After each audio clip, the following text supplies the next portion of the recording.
Hey everybody, and welcome back to Dude's Brunch, is a podcast about pop culture, internet garbage, and black coffee. I'm your host, Taylor Olmstead, and with me as always, it's Tyler Reed. Tyler, what did you have for brunch today? Hey everybody, today for brunch, I did have a coffee and pour-in brunch, but I'm going to talk about something that was more interesting.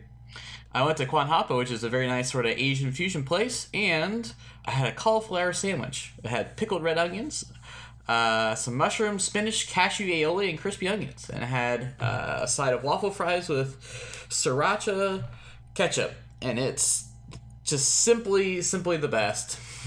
It was very good. Wait, so in place of meat, there was cauliflower? Yeah. Like a cauliflower patty, or like, how does that work? It was like, I think it was cooked. It was well prepared. I didn't really invest too much time into looking into it. I just kind of ate it, which, for the... What I'm getting at is I'm trying to figure out the consistency of the cauliflower. Oh, it was definitely cauliflower-y. Okay. It was definitely... It definitely sort of fell apart a lot, but there was kind of just enough stuff that just kind of kept it all together. Fell apart a lot. I asked one of my regulars what she thought would be a good sandwich to get, and that's one of the ones she recommended. So the one that made the short list was the short rib grilled cheese. So, which might have to go back and get that. Yeah, that sounds amazing. Why did you not get that the first time? You done fucked up. I mean, no, you're right. Hey, I'm trying to be more more meat conscious. I'm trying to have less of it in general. So I figured that was my sign to just take the veggie option. No, listen, if this is your first time you go and, I mean, I get it. I understand where you're coming from. Yeah. But if it's your first time going there, like, go all out the first time and then be like, I would come back and try the cauliflower thing now, and then actually come back and try that. I've been there my before. Strategy. Oh, Not okay. my first time. Okay. Usually I get okonomiyaki, which is the sort of like this is like a pancake that's full of stuff. The one I'm usually getting has Japanese mayo, bacon, green onion, fried egg, and tonkatsu. Let's find out what that is, because I forget. It's a pork cutlet. Okay, cool. Yeah, and so that has pork in it too. So that's real good. Like, that's the kind of stuff you want to eat when you're, like, you really just want something that's not good for you. Well, he's always been a little bit meat conscious. It's Sean Evans. Sean, what did you have for brunch today? Well, this morning I didn't really have an appetite because I don't know how it is in Atlanta and Cincinnati, but here in D.C., spring descended over a period of 3 days, and all of the trees pollinated at once, and I am just been like a zombie walking around amongst humans. Yeah, you sound a little nasally there, Sean. Yeah, this is actually good. I'm in a good spot right now. Yesterday and the day before were just like absolutely terrible. So when I'm sick, I fall back into my old habits. So this morning I had a chocolate chip cookie and black coffee. Classic Sean. Oh, Yeah. I was like, nah, I don't really want to have, like, milk or anything. I'm just going to have this here cookie, and you use the rest of this hot water from this tea that I just made and make some of that French press coffee. Nice. I'm so proud of you for making literally anything else other than drip. Hey, if you got it, don't waste it, I have been eating, like, nothing but bananas and peanut butter as, like, my breakfast for, like, a month. I go through like a bushel like a week or less. It's a problem, but it's so good. No, that's good for you. Yeah. There are a lot worse things you could eat for breakfast, like cookies. Right. Cocoa Pebbles? Like cookies. I mean, I don't really want to, I don't really want to come off as on the high road of like critiquing what you eat, where I'm like, oh, Tyler, you don't like live up to the expectations of what good food should be, and your strategy is all wrong. And then I come on here and I'm like, oh yeah, I feel like garbage, and I made sure to have the most absolute garbage breakfast this morning to make sure that I felt better. I feel like this was somewhere there was a dig. No, okay. I do wanna personally kind of dig at you for a second though. There has been 1,000% anime spike inside of my house lately. Hell yeah. And it was basically because of your whole Devilman Crybaby short. So I mean, once you see an anime titty, you're like, well, I gotta watch more of this, right? The thing about it was it wasn't me that was watching this. Like, I was not excited about once I see an anime titty. It was Sarah that's actually more excited, and she has been watching Full Metal Alchemist. Great. What a good choice. Brotherhood or the regular one? Which one are you watching, Brotherhood or the regular one? The regular one, I guess. Okay, Pretty much, that's the regular Brotherhood one. just takes the entire series and condenses it down, like, by half-ish. So it is technically more truthful to the manga. So if that matters to you, which it probably does not. A little bit. She told one of her students that apparently he's very into anime, and she was like, "Oh yeah, well I started watching Full Metal Alchemist," and apparently this kid started throwing shade at her, like, "Well, I mean that's like a pretty good intro anime to start watching, but once you're up to my mainstream, he says, sorry, that's fine, but it's mainstream." I guess it's fine, but that's pretty mainstream," is the exact quote from this sixth grader. Oh god, get dunked on by sixth graders. That's what I mean. These sixth graders are harsh with their anime knowledge. I'm glad that they have time to watch subtitled anime for like 8 hours a day in addition to whatever else their workload is, which is presumably nothing. These sixth grade knowledgeable savage anime viewers. Like, that kid is sacrificing like all of his time. He could be like playing video games or a sport. That's what he's doing. He says, I'm watching My Hero Academia, and you better get on my level. Made in Abyss should have won Anime of the Year, and frankly, if you think otherwise, you are not a true anime fan. That's for all my brunch weebs out there. Oh my god. Well, I'm your host, Taylor, and for brunch this morning, I did not watch any anime. I had a fried egg and some toast and some coffee. I was out for a run this morning, though, exploring a new part of my neighborhood, and ran past 2 coffee shops in the same block, and I thought to myself, man, if I were Sean, I would have brought my wallet and bought coffee on my run, but all I had with me was my phone, and they didn't have the little thing on the door for Apple Pay, so I just kept on running. They're into hipster currency, still using cards and cash. Most places down here still use cards and cash, unfortunately. I think every place has used cards and cash regardless, but still. I mean, you really should just walked up to him and be like, do you guys take, like, blood rituals and just, like, slit your wrist and just... Somebody's been watching too much anime. I would have made that joke regardless, Taylor. You know that. Go in there and say something really stupid, like, you give me a coffee right now, I'm going to start yelling profanities at the top of my lungs until you do. You get a boot gang or a boot gang. Oh. Callback. There you go. And this week in follow-up, a local Atlanta man jumps over counter. Pours piping hot coffee all over self, runs away. 3rd-degree burns. Immediately gets the ambulance call. God. Oh, also in follow-up, I found out this week that... Or it wasn't that I found out this week, it was that I found out today that... So you guys know about that Waffle House shooting, right? Mm-hmm. Yeah. In Tennessee. Apparently, there was 2 Waffle Houses on that same road, different distances away, and the dispatchers sent the cops to the wrong Waffle House, so they actually didn't get to the Waffle House where the gunman was at the time. That's why it took them so long to get there. And there's like a pretty formal investigation going into how this went down, but I remember that we did have a conversation earlier about, man, it's a weird time to be a Waffle House patron, I guess. You know, I ate at the Waffle House nearest to the Atlanta airport not too long ago, and it was pretty early in the morning. I had a breakfast meeting down there at a hotel in the area, and I was thinking to myself, man, I'm not sure I've ever actually eaten breakfast at breakfast time at a Waffle House, and this is a very different experience for me.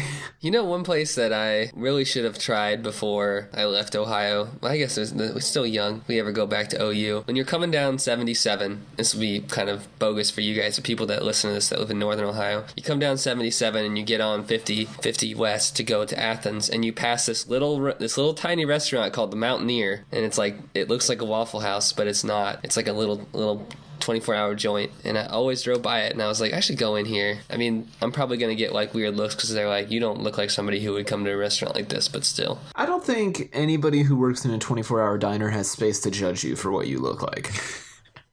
Just on principle. I don't know that. I feel like that's not entirely correct. I think what you're trying to say is that they judge literally everyone. Yeah.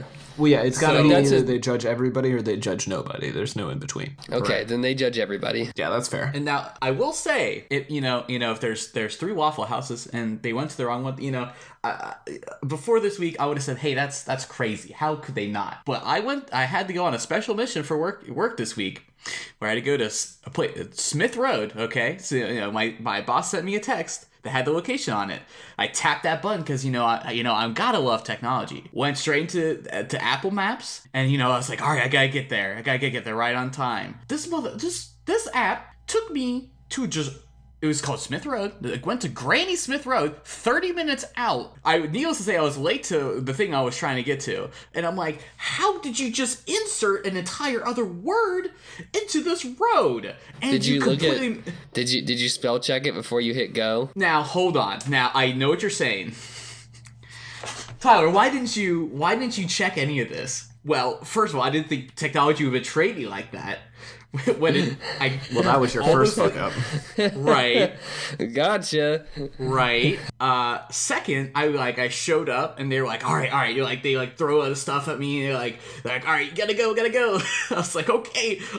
I pressed the button and it said, 30 minutes out. And I was like, oh shit, I better get there quick. I'm in a van that I've never used before. So I'm like, I don't want to mess this up, full of a bunch of shit. So I'm like, I don't want to, this is so much social anxiety for me. You going to a catering event? Yeah, I was making Oh my god, smoothies. you were late with someone's catering? I was an hour late. Oh my god. For smoothies. Oh my god. It's interesting though, I noticed when I moved to Atlanta, and I had to have somebody explain this to me. I don't know if they have this in DC, Sean, but all of the streets here have a suffix on them. So it'll be 100 Peachtree Street Northeast. Yeah, they have that here. Yeah. That's a huge thing here. It's a huge thing here, too. And I guess the reason these things exist is, as cities like ours expand, they kind of gobble up neighboring municipalities, and there are only so many street names. So there may be, in the case of Atlanta, 4 Peachtree Streets, but they're in 4 different corners of the city, so you have to put in the Northeast, otherwise it'll take you to the wrong one. Right. So yeah, I've gotten very careful about double-checking my addresses before I map things. I mean, if you're asking if I've learned a lesson, I mean, I have, but I mean... I'm more validating your experience because I did that when I first moved here. I would leave off the southeast or whatever because I didn't think it was important, and then I'd get completely on the wrong side of town. No, I read about that before I came here. It was everything here is based on the capital, so that splits out. So if you live in the northeast or the southeast or southwest, and since the streets run all the way across the district, you might have K Street runs the entire way across the city. I Street runs across the city. So if you have, New York Avenue Northeast, you know where to go. You know, where about but it's pretty easy to figure out. Do you guys use Waze? No. Why not? Because it is really hard on your phone. Oh, is it? I mean, it just takes a lot of RAM and a lot of power to run. And it also, wants you to use your location all the time, even when you're not using the app, which I'm not comfortable with. Oh, sure. That's fine. I don't think it's okay to drive down residential streets to beat traffic. Oh, I mean, that's fair. I mean, that's my point of contention. If I need to find out where speed cameras are at, oh yeah, I do have Waze on my phone. If I go someplace that I don't know and I need to find out where the stoplight camera's at and where the speed cameras are at, not that I'm speeding or gonna blow a stoplight, but you just need to know, oh god. I feel I only check Waze when I'm already stuck in traffic. I'm well, I guess I'm stuck here. I use it for long road trips, but that's really about the only time I use it. I feel it doesn't even help that much around here, because I basically have to go through downtown to get to where I work, from home to work, and it's the alternate route that Google Maps and Apple Maps shows me, it's oh yeah, it'll shave 10 minutes off, but by the time that I go through actual downtown, and hit all the stoplights, it basically takes me almost a little bit longer, and I'm well, that was utterly pointless. Guess I'll just sit in traffic. In other follow-up, this week on Saturday Night Live, which was hosted by Donald Glover with musical guest Childish Gambino, and you're probably thinking to yourself, that's the same person. Yes, it is the same person. He did a fantastic job of doing both. But there was a really great sketch that I'll link to in the show notes called A Kanye Place, which was a parody of John Krasinski's A Quiet Place, the horror movie that came out a couple weeks ago, where the cast and Donald Glover are trying to hide from the monsters that can hear you and will attack you if they hear you, but they're also reading all of Kanye's tweets and reacting to them and trying not to freak out so as not to alert the monsters. It was really great. The episode in general was really good, but since we talked about Kanye so much last week, I wanted to make sure we put in a plug for that sketch. Needless to say, I didn't watch that sketch. I think this may have been the best episode of SNL all year. Taylor, how do you watch SNL? So, in the past, I've mostly watched it on Sunday on Hulu, but the last few episodes have been, like, such big hosts that I've watched live on TV. So I watched this one live. I watched John Mulaney 2 weeks ago live. And then I think I just happened to be home and not doing anything the week before that when it was, I can't think of his name, but the Chadwick Boseman from Black Panther with Cardi B was before that. And I also ended up watching that one live on accident. So it's like I'm back in high school, staying up late watching SNL on an antenna and getting pissed when I lose reception. It's very nostalgic for me. Oh, well, I'm glad, Taylor. Nostalgia is a hell of a drug.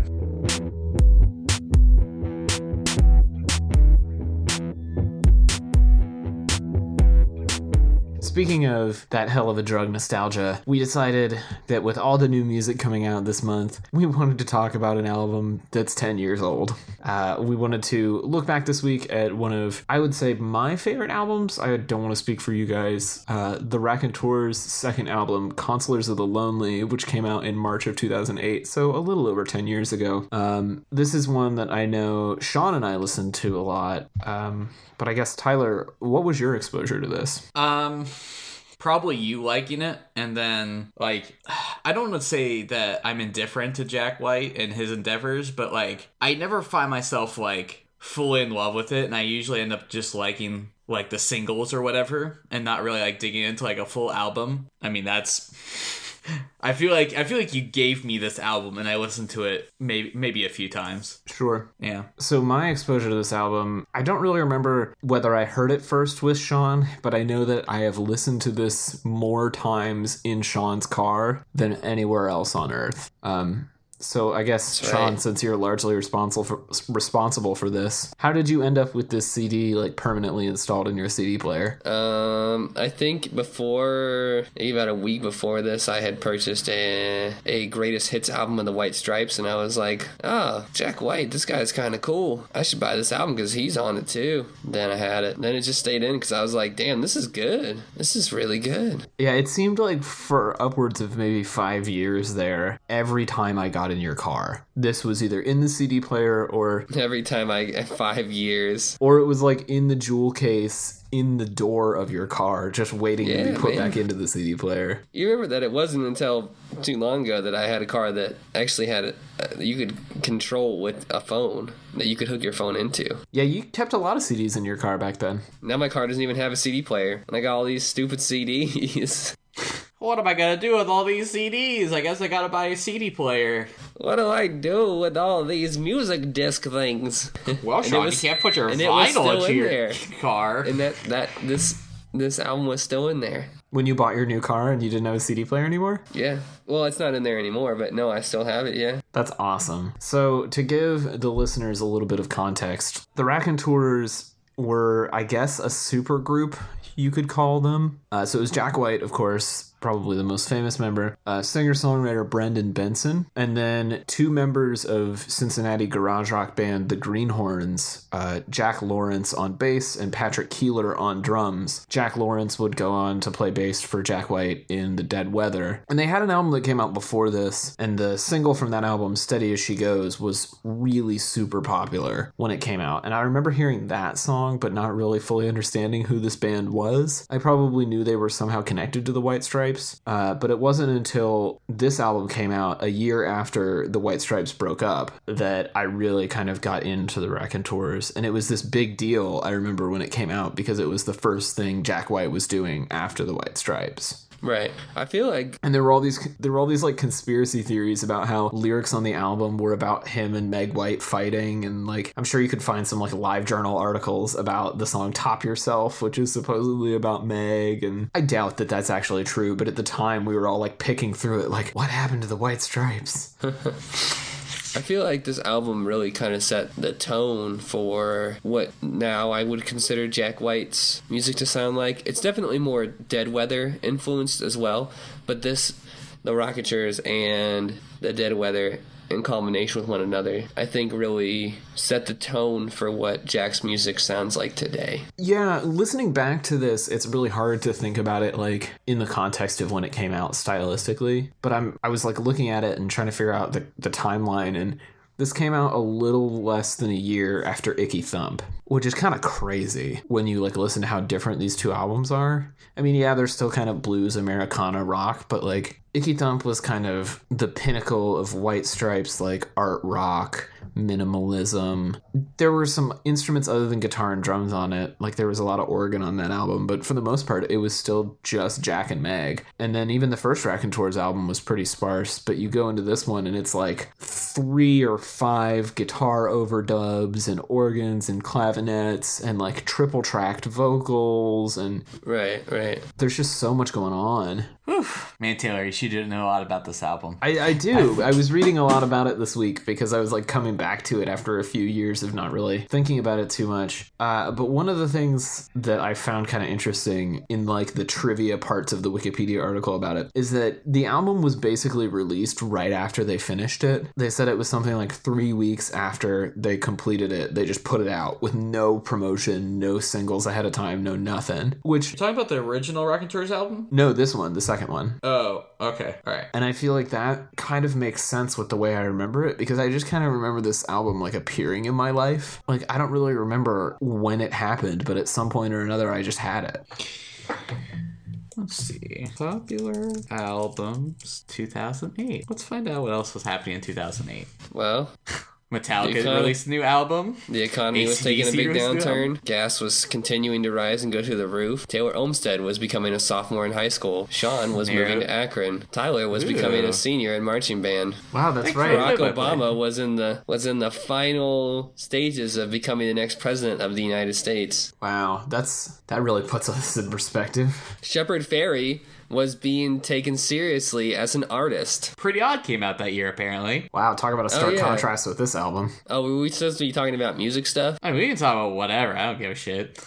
Oh, okay, all right. Yeah, I'm looking at my iTunes to try and see like what I had in my library around the same time. Ooh, Hot Fuss turned 4 years old. So would the second Killers album have been out by then? Sam's Town? Yeah, it was already out. I think Sam's Town was 07. Day and Age came out. Oh, wow, talk about a stark contrast. So we're dancing.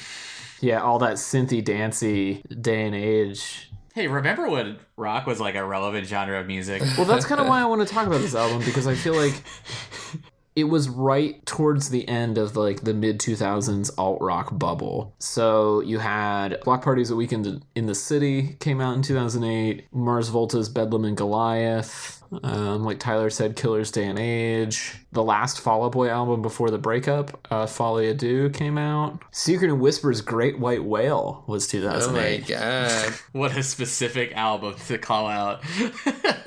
Did anyone actually listen to that album outside of like Our friend group. the people that we exclusively knew? Well, surely. MGMT's debut, Oracular Spectacular, was 2008. Hey, that's literally an album that people are songs that we're still listening to on every single Pandora station to this day. The first Vampire Weekend record. I love The Little Mermaid.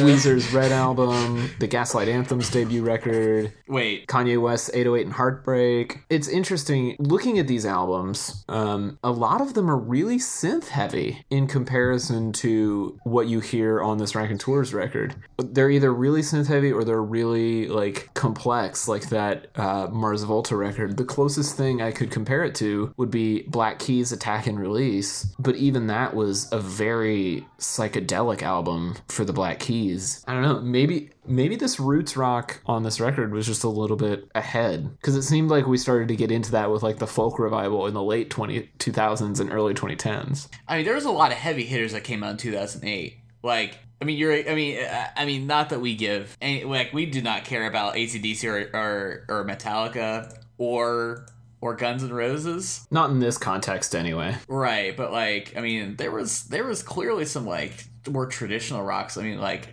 Shine Down, I get. I mean, I prefer not to waste any traditional more rock is moments. Shine Down. Well, I mean, In comparison to MGMT, yes. a more straightforward approach. I guess that's the nicest compliment I'll give them. To me, there was some stuff in there. I mean, Viva La Vida probably does not count, does it? No.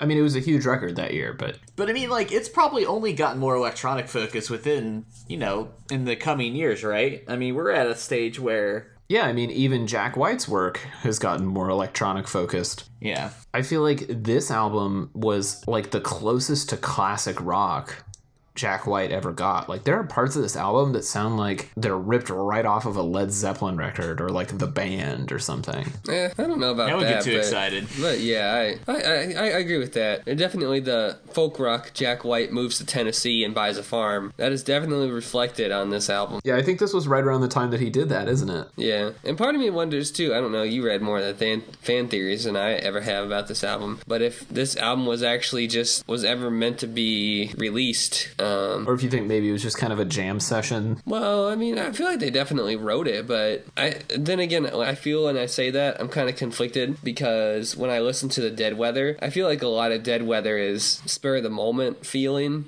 and not very, like, rehearsed. We'll just see where it goes and what comes up. But this, I feel like, is very well thought out and planned. That's an interesting point. This has a very rehearsed chaos feel to it that I picked up on this listen. Like, from the very beginning of the record, there's people, like, noodling around on their instruments and talking over the recording. And, like, I think at the beginning of the first song, Jack says, let's do a double vocal on that or something. Like, there's a lot of studio chatter, which is not something that he had on his previous releases. And not really something he does now either. This feels very rough, but like in a rehearsed way. Yeah. And it kind of reminds me of the Beatles' White Album a little bit in that way. Like, it's genre hopping, it trades between different members of the band, giving everybody a little bit of a spotlight, and it has this kind of like, this studio immediacy to it. Like, obviously there are tons of overdubs on this album. You would never consider this a live album, but they did everything they could to make it feel live. Yeah. Oh, Tyler, Lost in Sound of Separation came out in 2008 too by Under Oath. I know that you're into them right now, having a little resurgence. Let's see, hold on, which one was... Oh god, I don't know how to spell. If only I knew how to read or spell, how unfortunate. Okay, let's see.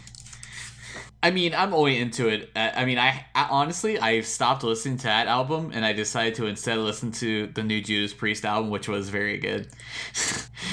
Huh. Oops. Interesting. Sorry. I'll have to give it a shot now. Yeah, it's actually sick. But moving on from kind of the like context of this album, let's talk about the music, because I feel like we've talked around the music for a while now. We've all re-listened to this album throughout the week this week. What do you guys think coming back to it? Anything standing out? I think my first comment was, "This is a long album. There's a lot of songs on here. It's almost an hour long." I listened to it, but there was. I mean, I hate to be. Hold on. Let me gather my thoughts again. Yeah, sure. I feel like I have this tendency just to kind of really, like, I listen to an album, but I have such a hard time really, like, songs really have to strike me in order to really make me stop and, like, pick them out in particular. Like, I think ever since, like, the age of streaming, like, I don't think I've ever really been like, oh, that's the name of this song, or, like, it's from this album by this artist. I've gotten so much more, like, much more ambiguous with, like, what I'm listening to. I'm just like, just throw it on something, I'm listening to it, and really, I really just kind of want to just always listen to something new. So, like, I don't know. I feel like there were some good songs on here. I mean, it's a good album. It's a good album. Like, but like, I mean, Salute Your Solution just seems like you're like, oh, well, there's a single, and like that was kind of like the big one. And I didn't really have any other songs that really were like, hey, buddy, you better stop what you're doing and listen to this jam. Yeah. Is there like another song on here that you feel like really like stood out as like were there any other singles on this album? I don't know. I don't know if there was any other. I think 5 on the 5 was kind of a single, but it wasn't formally released as one. But to me, the standout track has always been the last song, Carolina Drama. I think that was really the moment where people started looking at Jack White and thinking, like, this dude can write. It was such a unique song in his discography to be this kind of, like, story song, acoustic ballad, like, very traditional, but also had this kind of, like, modern feeling to it. And the way that it builds into that crescendo at the end and the story gets really violent as the music gets louder and more aggressive. Like, I can never, like, listen to part of that song. If it comes on, I'm going to sit there and listen to all, like, whatever it is, 4 minutes and 40 or 50 or whatever seconds. Like, basically 5 minutes. No, dude, that album is almost 6 minutes long. Is it really? Yes, man, it's 5:55. It's the longest song on the album by far. But I will listen to it all the way through every time, no matter what. So this is actually my least favorite song in this album. That's intriguing. Like, I actually, like, skip this one every single time, probably. I actually didn't like it at all. So then what sticks out to you? I find myself coming back to this album for songs like Counselor the Lonely, Rich Kid Blues. And then Old Enough.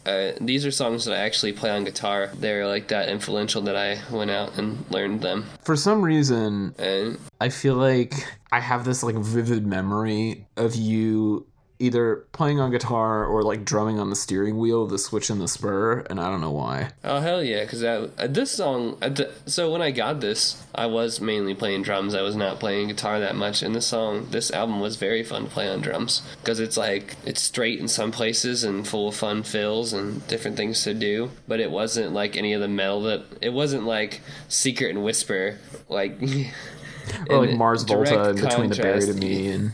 Right. Between like direct contrast between something like exactly between the Buried and Me and the Raconteurs, where you're like, oh my god, this is like Americana. I've always wondered if this was the moment that Americana like flipped the switch for you, Sean. No. Was it before this? Yeah, I used to listen to country music when I was a kid, like back in elementary school. Go on. We had family friends that listened to like early '90s country music, like Garth real Brooks country music. I didn't say it was any more real than like classic.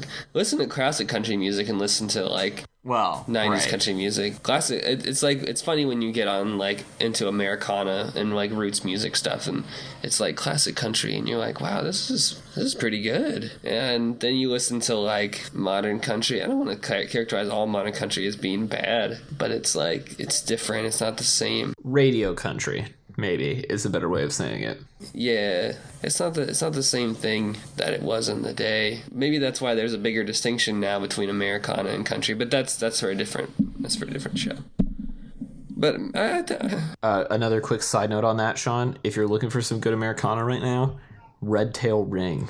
Just found them. Very good stuff. There's something that's the cover art of this particular album is very melancholy, which is kind of weird for as like upbeat and aggressive as an album it is. Yeah, something very Smashing Pumpkinsy about it. I did take it upon myself to, because I was like, well, I obviously can't talk about the music specifically in the way that you guys usually do, because I just can't be bothered to like ingest music in that way.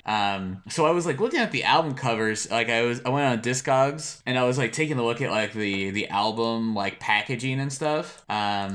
This album definitely has one of the more it sort of breaks the mold a little bit. Usually their albums are pretty like, I don't want to say minimal, but it feels like there's kind of like lyrics and like some pictures, and that's really about it. But I mean, this one's got like, there's like the CD cover, or the CD itself has got a cool design on it. It's got like some tire treads and like a horseshoe. There's some like dodo like scientific drawings on it. Like there's like a pose for every character they're sort of introduced. They have like a little icon for each person in the band. It feels very conceptual, and I was kind of wondering if there was like any sort of like concept for this album. Like, I mean, it feels like it's pretty on the sleeve, where they're kind of like probably just like a traveling band from certain period of time that they're kind of like drawing reference from, and like I'm sure all these different icons relate to something during that time,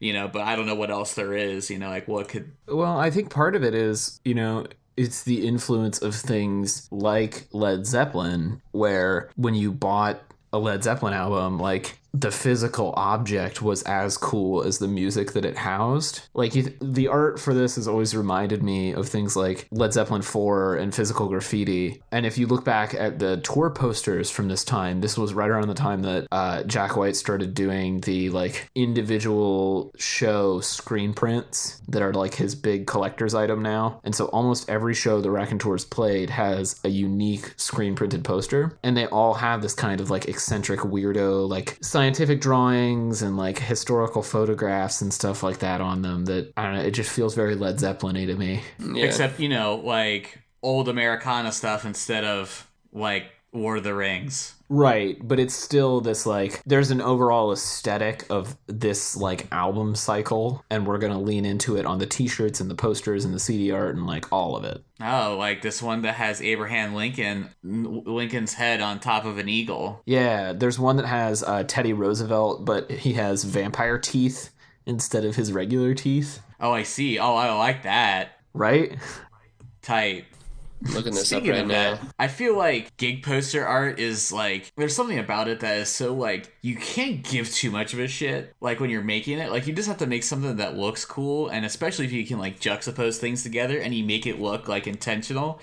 Like this Teddy Roosevelt vampire teeth, you know, like it totally blends in, but it's only because like you're half toning it really hard and like really distressing it, and they probably did a lot of Photoshop work to kind of blend it in there. But like, I don't know, I think there's just something just always super cool about when you use like found images for gig posters. Mm-hmm. I also want to point out as just some random trivia about this record. So I mentioned that the bass player, Jack Lawrence, played with the Dead Weather, but he and Patrick Keeler, the drummer, were actually both in the Greenhornes, which is a Cincinnati-based garage rock band that I found through this album, where I, was just looking at related things on Wikipedia and discovered that these two guys were 2/3 of the Greenhornes, and they had been like touring with Jack White for a while, and they're just a really solid, fun garage rock band. A couple years ago, Shake It Records did a re-release of a live show that they played in the store, and that they had like pressed to vinyl. And if you're just looking for like some rootsy garage rock, it fills that same kind of void. Like, there's such a tight rhythm section that I feel like any project that either of them plays on now, I'm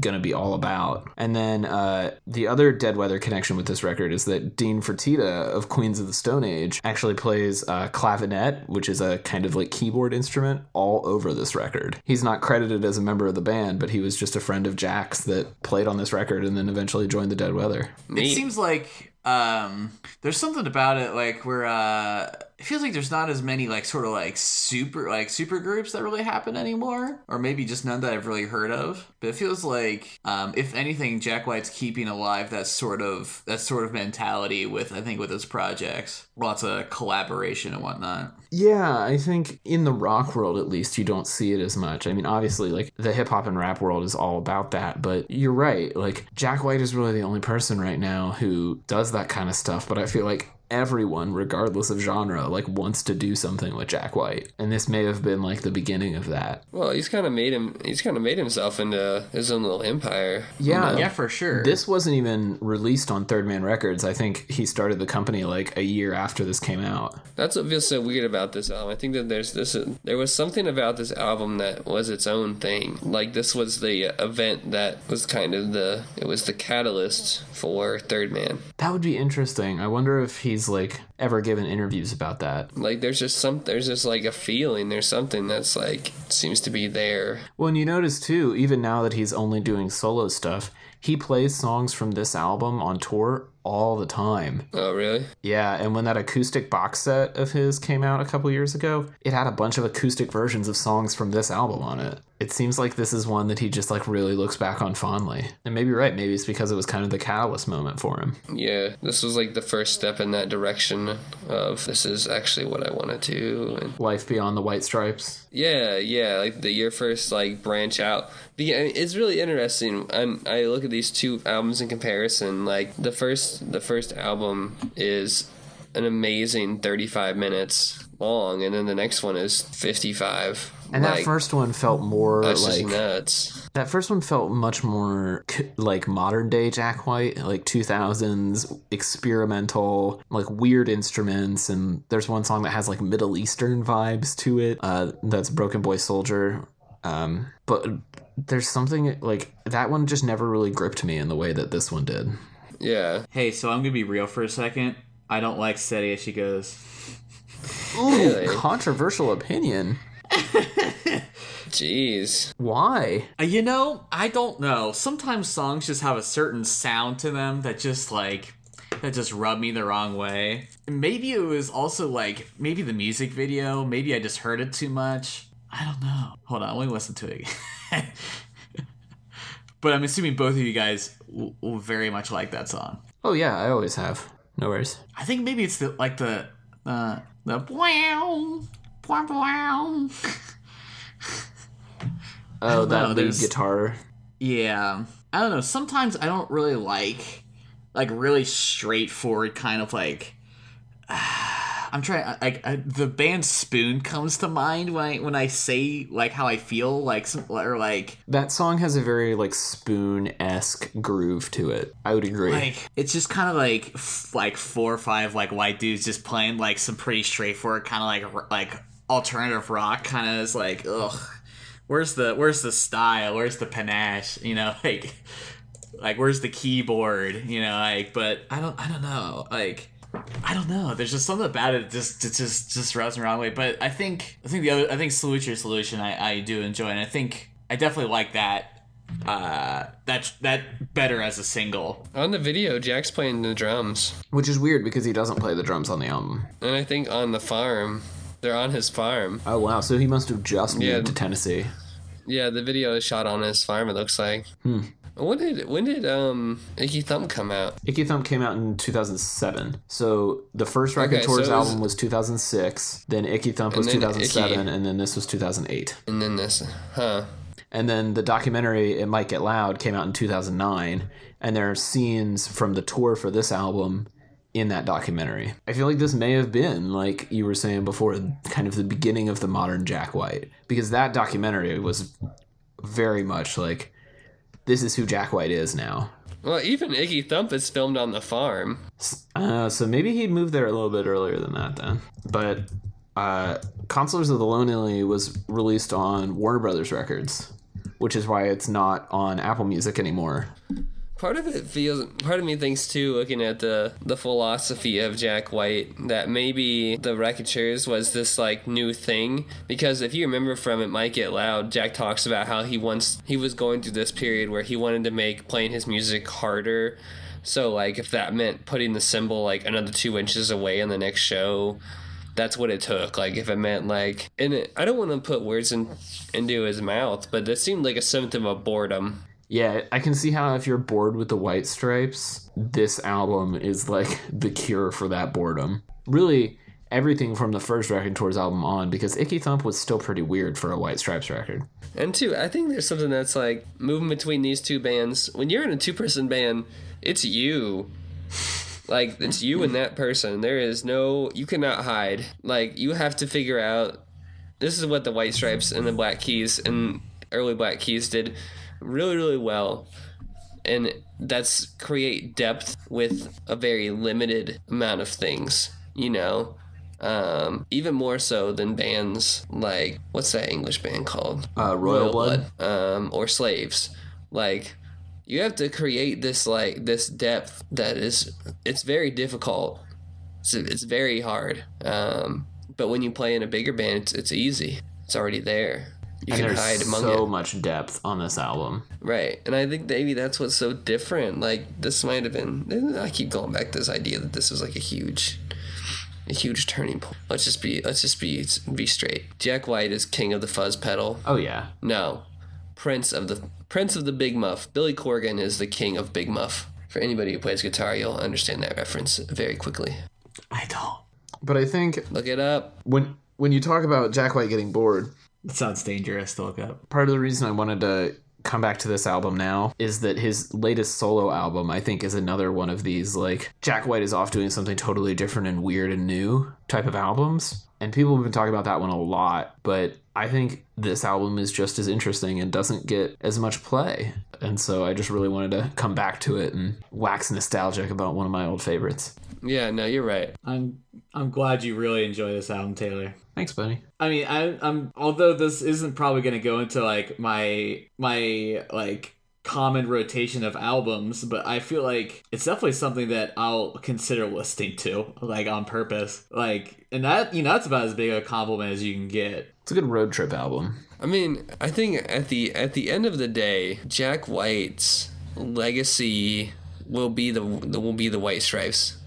Whether Right, that for be sure. to his like that he's honored by that, or whether he is ashamed by that. I mean, that will be his decision. He's so complex, like it's hard to really know. I mean, I think about this every time I watch sports and you hear the crowd singing Seven Nation Army.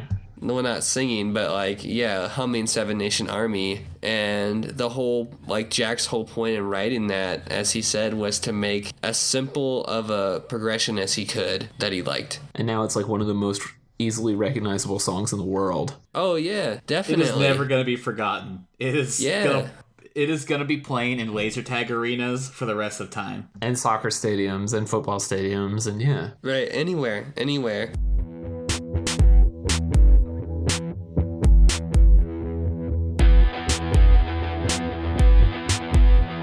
To keep with our throwback vibes tonight, I have a throwback piece of internet garbage.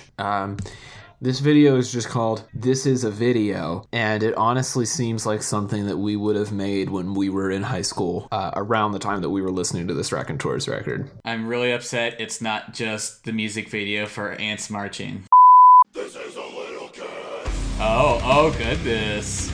Oh my god, is that what he looked like 10 years ago? It is, isn't it? Yeah, I think so, unfortunately. Oh god, millennials are the worst.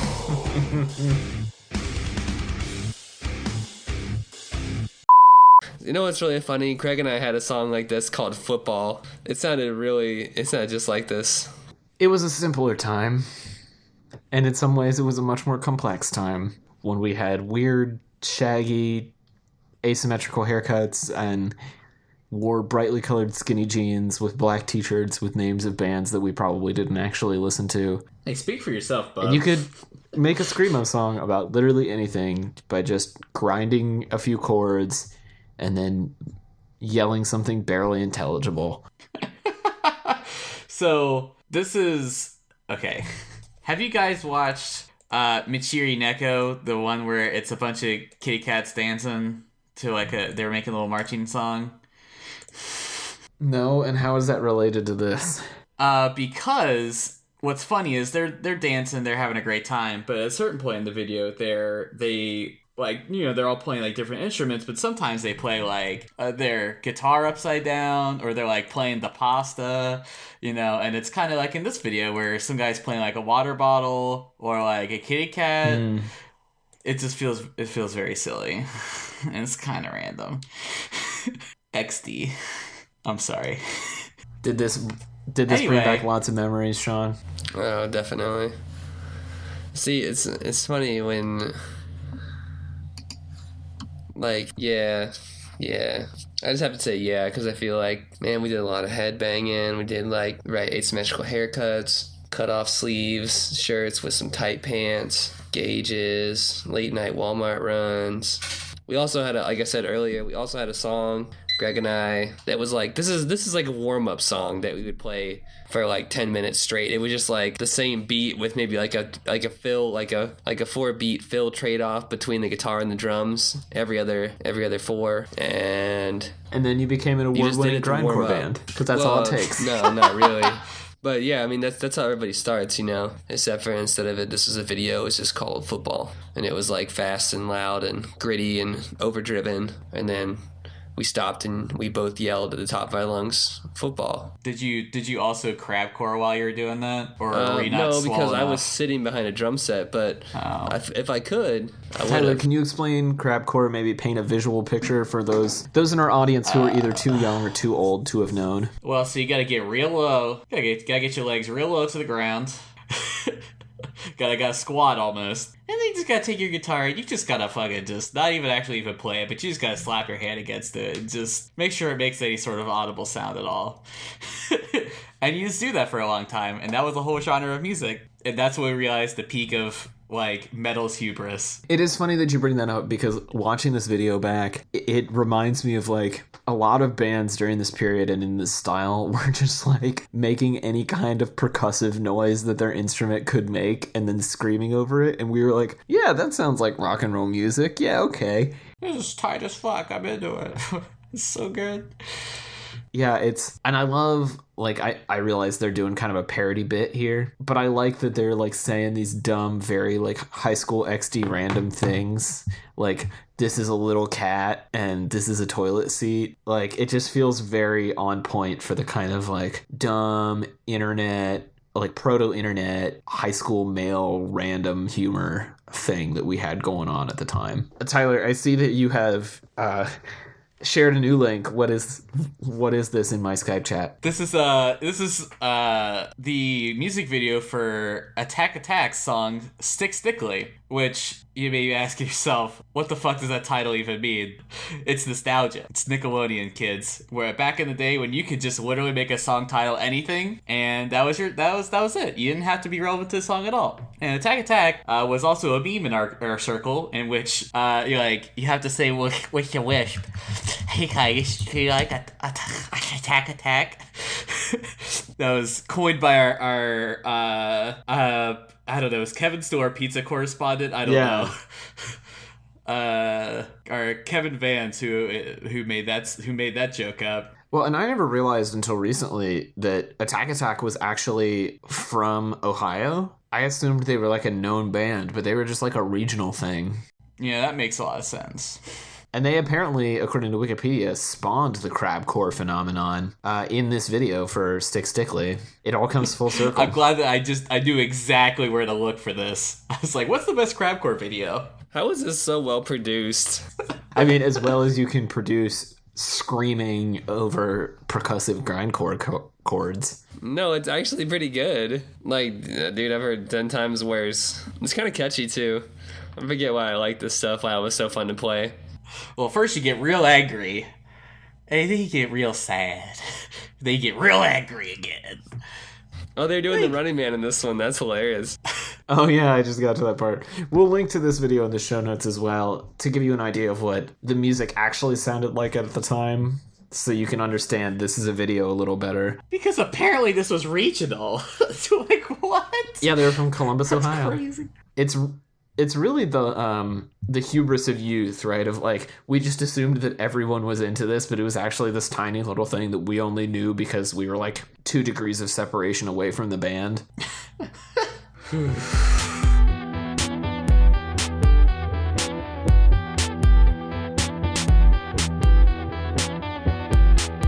All right, it's time to wrap this nostalgia fest up with a round of shameless plugs.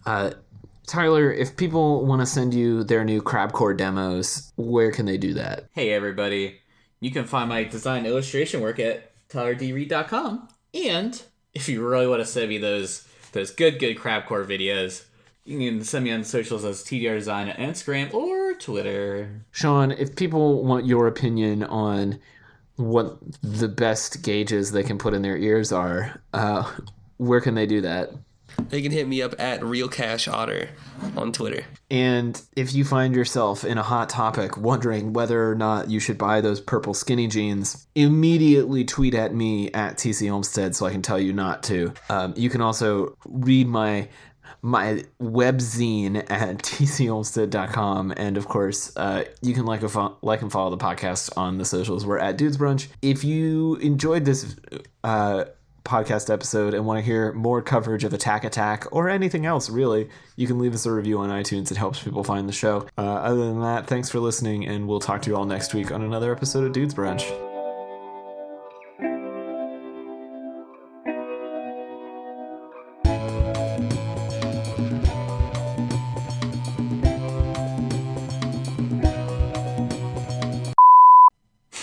I feel like we found so many people accidentally from Ohio from this podcast. We need some more accidental Ohio people. Accidental Ohio podcast? Yeah.